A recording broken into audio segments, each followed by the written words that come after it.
Good day mga kabayan, another bank foreclosed property, another day.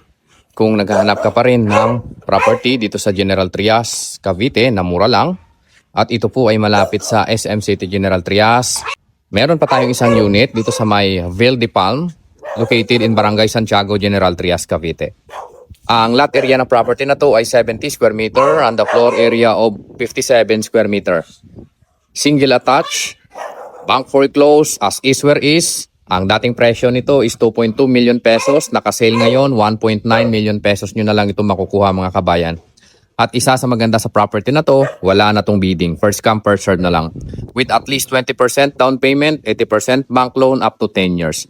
Meron itong 3 bedroom, 2 toilet and bath, and 1 car garage. Ang maganda dito kasi nakasemento na yung garahe mo. At ito po ay may poste na para sa fence and gate. Wala lang siyang gate, no? Pasukin na agad natin yung unit. Baka ito na yung hinahanap nyo mga kabayan.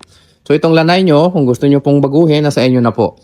And disclaimer lang, hindi ito pwede sa mga masiselan. Dahil ang bahay na to mga kabayan ay meron kayong aayusan. Okay? So pasukin na agad natin. So ito yung magiging living area mo pagpasok natin dito sa bahay. Repair and repaint. Kung makikita nyo po. Ayan. Ito po ay single attach at as is where is. Yung mga tiles nito, papalitan nyo yan mga kabayan. Yung mga pintura, i-repaint nyo yan. So dito yung magiging dining area mo. Yan, medyo maganda yung setup ng bahay na to kasi yung dining dito sa area na yan. Toilet and bath, ito yung itsura niya. So repair and repaint naman yan. Merong kwarto dito sa baba, ito yung itsura niya. So kung may elderly kayong kasama sa bahay, ang maganda dito, hindi na niya kailangang umakyat kasi may kwarto sa baba. So dito sa likod, ito yung service area at saka dirty kitchen.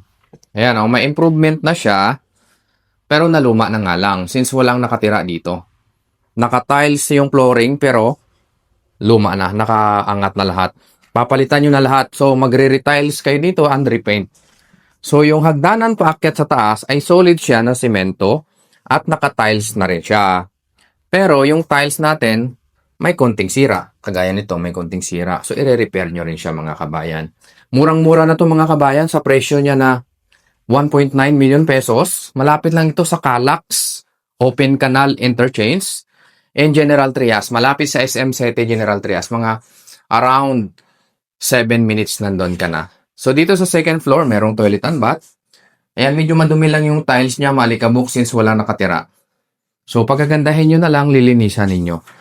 Bedroom number 2 dito sa taas, bali 3 yung kwarto, isa sa baba, 2 sa taas. So i-repaint and repair nyo na lang siya. Okay? Medyo malaki yung kwarto. Medyo mababa nga lang yung ceiling. Pero pag naka-aircon naman kayo, wala namang problema yun. Maganda naman yung bahay. Bedroom number 3, so medyo malaki din. Kasyang-kasya naman dito, king or queen size na kama. Ulitin ko lang po, ang property na to ay located sa Ville de Palm, in Barangay Santiago, General Trias, Cavite. At wala na itong bidding mga kabayan. First come, first serve. Ang dating presyo nito is 2,200,000. Nakasale siya ngayon ng 1,990,000 na lang. So ito po ay punahan na lang with at least 20% down payment, 80% bank loan up to 10 years. Or pwede nyo rin siyang bilhin ng cash with 1% discount. Okay? Sa mga interested na naghahanap ng bahay sa General Trias, kontakin nyo lang ako, nasa screen ko lang ang number para matulungan ko kayo sa property na ito.